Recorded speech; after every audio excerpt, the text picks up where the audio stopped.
दोस्तों आज के अपने इस वीडियो में हम बात करेंगे, आप चाहें तो अटेम्प्ट टू मर्डर बोलें इसको या आप मर्डर बोल सकते हैं। कई बार अटेम्प्ट टू मर्डर के जो मामले होते हैं ये बाद में मामले मर्डर के बन जाते हैं, या फिर दहेज हत्या के जो मामले होते हैं शुरू में मान लीजिए किसी ने अपने आप को आग लगा ली, आग लगाने के बाद में 15-20 दिन के बाद वो डेथ हो जाती है, फिर वो 304B के मामले बन जाते हैं। बहुत सारे अलग अलग तरह के मामले होते हैं। कई बार जो मर्डर के केस होते हैं, अगर आपके वकील साहब में दम है तो उस केस को 304 में भी कन्वर्ट कराया जा सकता है, अगर कोई भी ऐसे एविडेंस आपके पास नहीं है जिससे आपकी बेगुनाही प्रूव हो सके। तो ऐसे बहुत सारे दोस्तों मामले होते हैं। एंटीसिपेटरी बेल लगभग सभी में ली जा सकती है। फिर चाहे तो किसी को उकसाया गया हो सुसाइड करने के लिए, किसी ने आत्महत्या कर ली और आपका नाम ले दिया, उसमें भी आप एंटीसिपेटरी बेल ले सकते हो। अटेम्प्ट टू मर्डर का मामला है, उसमें भी एंटीसिपेटरी बेल ली जा सकती है। इवन मर्डर के मामलों में भी एंटीसिपेटरी बेल ली जा सकती है। डिपेंड करता है कि आपके वकील साहब को कितना एक्सपीरियंस है, कितने अच्छे से आपके केस को प्रेजेंट करते हैं और आपके पास क्या क्या उसके लिए प्रूफ है या फिर क्या क्या ग्राउंड्स हैं। आज इसी के बारे में हम बात करेंगे, कैसे आप एंटीसिपेटरी बेल लेंगे, चाहे वो अटेम्प्ट टू मर्डर हो, फिर चाहे वो मर्डर का मामला हो, चाहे तो किसी ने अटेम्प्ट टू सुसाइड किया हो या फिर किसी ने सुसाइड किया हो,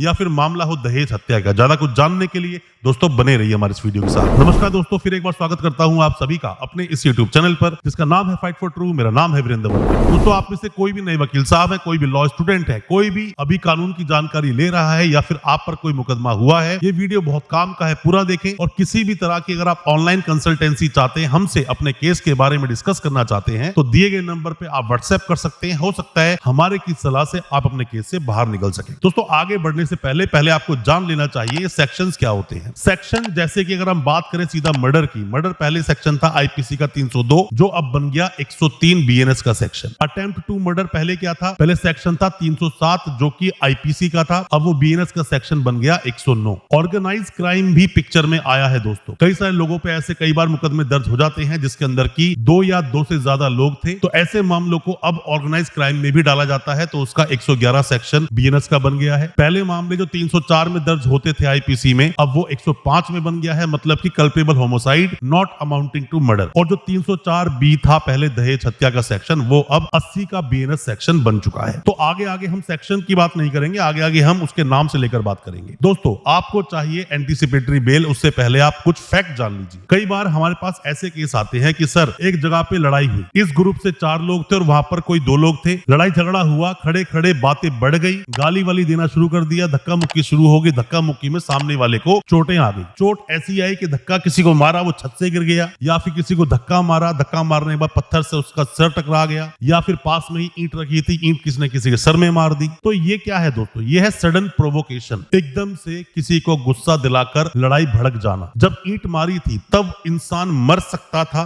जान से मारने का प्रयास किया गया, ऐसा मुकदमा दर्ज कर दिया क्योंकि वो इंसान बच गया, उसको हॉस्पिटल में एडमिट करा दिया गया। एडमिट कराने के बाद में वो इंसान हॉस्पिटल में ही रहा, 10, 15, 20 दिन, महीना, 2 महीने भी हो सकते हैं, उसके बाद उसकी डेथ हो गई। तो जो आपकी एफआईआर कटी वो किसमें कटी? 307 आईपीसी में, या फिर कटी होगी 109 बीएनएस में, और साथ में 34 भी लगाई गई होगी जो कॉमन इंटेंशन का एक पार्ट होता है, वो एक धारा है, सेक्शन है इसके अंदर, वो भी लगा दी जाती है। और भी कुछ सेक्शन हो सकते हैं ऐड, वो डिपेंड करते हैं। सबसे बड़ा सेक्शन यही होता है 307 का, 307 आईपीसी का और 109 बीएनएस का। अब उसके बाद डेथ हो गई तो जब चार्जशीट फाइल करेगी पुलिस तो उसमें वो 302 मर्डर भी लगाएगी और उसी के अंदर 103 जो लगता है बीएनएस वो सेक्शन ऐड हो जाएगा। तो ऐसा नहीं है कि जब एफआईआर कटी वो कुछ और थी, चार्जशीट कटी कुछ और हो गई, हमारा तो केस इलीगल बन गया, ऐसा नहीं होता। इसमें भी आप एंटीसिपेटरी बेल ले सकते हो। यहाँ प्रूव करना पड़ेगा कि वो जो चोट लगी उसको वो कैसे लगी, क्या वो सडन प्रोवोकेशन था, एकदम से खड़े खड़े लड़ाई भड़क गई, एकदम से गाली वाली देना शुरू कर दिया आपस लोगों में, किसी की कोई प्री प्लानिंग नहीं थी। प्री प्लानिंग को दोस्तों देखना पड़ता है। अगर प्री प्लानिंग थी किसी को मारने की तो ऑब्वियसली बात है वो मर्डर है। और अगर मान लीजिए कि सामने वाला बार बार चाकू से आपके ऊपर वार कर रहा है, उसका चाकू नीचे गिर गया, आपने अपने आप को बचाने के लिए उसी का चाकू उसको मार दिया और वो मर गया, तो क्या है ये? सेल्फ डिफेंस है। इसमें भी दोस्तों आपको सजा नहीं होगी। ये हो सकता है कि 304 में मुकदमा चला जाए, पर कम से कम 302 में ये मुकदमा नहीं रहेगा। आपके वकील साहब जब ये केस को लड़ते हैं ना तो वो ये देखते हैं, अच्छे वकील साहब की बात कर रहा हूँ जिन्हें एक्सपीरियंस हो, क्योंकि हम जो अपने केसेस लड़ते हैं, हम दिल्ली में केसेस जो लड़ते हैं अपने सारे हाई कोर्ट या सुप्रीम कोर्ट या सभी डिस्ट्रिक्ट कोर्ट्स में, और हालांकि हम लगभग सभी स्टेट्स के हाई कोर्ट्स में गए हैं केसेस को लड़ने के लिए, तो जो मेरा पर्सनल एक्सपीरियंस है मैं उसके आधार पर दोस्तों आपको सब बातें बता रहा हूँ। जब वकील साहब आपके केस लड़ेंगे तो वो ये देख लेते हैं कि क्या मेरे पास कोई भी एविडेंस या कोई भी ऐसा ग्राउंड बन रहा है जिसमें कि मैं अपने क्लाइंट को सीधा सीधा बाहर निकाल के ले जाऊं कि नहीं मैंने तो कोई ऐसा मर्डर किया ही नहीं, मैं वहां पे था ही नहीं, या फिर मेरा कोई रोल ही नहीं है। अब मान लीजिए सारे सबूत आपके अगेंस्ट हैं, बहुत सारे गवाह हैं, सीसीटीवी फुटेज है, सब कुछ है, मतलब आप बचोगे नहीं।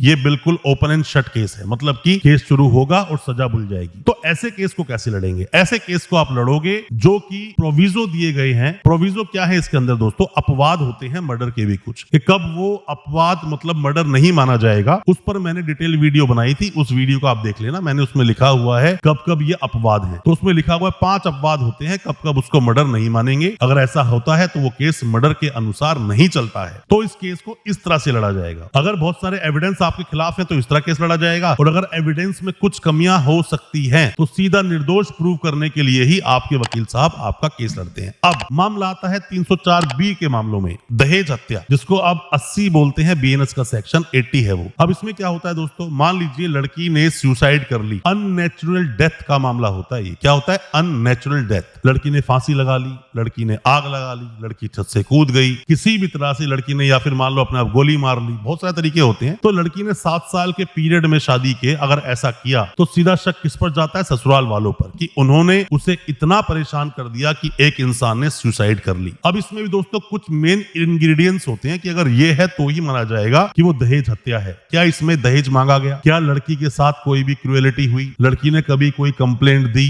या फिर ये भी देखा जाता है कि अगर दोनों के संबंध बहुत अच्छे थे, एकदम से कुछ ऐसा हुआ कि लड़की ने अपने आप को गोली मार ली। तो ऐसे दोस्तों बहुत सारे ना एस्पेक्ट्स देखे जाते हैं केस टू केस। इसीलिए बोलता हूं जब भी आप किसी केस में मुझसे बात करते हो ना, तो या तो आप ऑनलाइन कंसल्टेंसी ले लो या अपने पेपर्स को भेजो। बिना पढ़े बताना बहुत मुश्किल हो जाता है, क्योंकि ये केस बहुत कॉम्प्लिकेटेड होते हैं। इसमें वकील साहब का पूरा एक्सपीरियंस, पूरी नॉलेज और पूरा जितने केसेस लड़े हैं उसका निचोड़ होता है जब उसे एफआईआर को पढ़ा जाता है, तभी आपको कोई ग्राउंड बताए जा सकते हैं, वरना ग्राउंड नहीं बताए जा सकते। तो ये भी ग्राउंड दोस्तों इसके अंदर होता है। 307 का ही मामला मान लो, सिर्फ 307 है मान लो, तो 307 में यह देखना पड़ता है कि क्या इंटेंशन थी सामने वाले को मारने की, क्या प्लानिंग थी, क्या प्रिपरेशन थी। ऐसा तो नहीं कि मतलब 2 लोग बस खड़े हुए थे, खड़े खड़े लड़ाई झगड़ा हुआ, सामने वाले ने गाली देना शुरू कर दिया, सामने वाले ने पहले थप्पड़ मारा, इसने यहां से तेज की उसको घुसंड मारा, घुसंड ऐसी जगह लग गया जो पहले से उसको बीमारी थी और वो मर गया। तो ऐसे में सामने वाले ने उसको मारने के लिए थोड़ी कुछ ऐसा हरकत की थी, या फिर ऐसा घुसंड मारा कि सामने वाला बंदा मरते मरते बच गया, ऑपरेशन तक करना पड़ गया, तो अटेम्प्ट टू मर्डर इसी में आएगा। तो दोस्तों ऐसे मामलों के अंदर सीधा सीधा आपको लड़ना कि नहीं मैंने तो अपराध किया ही नहीं, मैंने तो घुसंड मारा ही नहीं, ये सब चीजें देखकर डिफेंस लेने पड़ते हैं। तो आपके भी कोई भी किसी भी तरह के सवाल हैं, कुछ भी डाउट्स हैं, कुछ भी पूछना चाहते हैं, दिए गए नंबर पे व्हाट्सएप करें, आपको रिप्लाई जरूर करेंगे। हो सकता है हमारे किसी रिप्लाई से आप अपने केस से बाहर निकल सके। दोस्तों अच्छा लगा आज का वीडियो, चैनल को सब्सक्राइब करना बिल्कुल ना भूलें, साथ में लगा बेल आइकन जरूर दबा दें ताकि इसी तरह की लीगल अवेयरनेस की वीडियोस आप तक पहुंच सके सबसे पहले। बहुत बहुत शुक्रिया, धन्यवाद हमारी इस वीडियो के साथ बने रहने के लिए।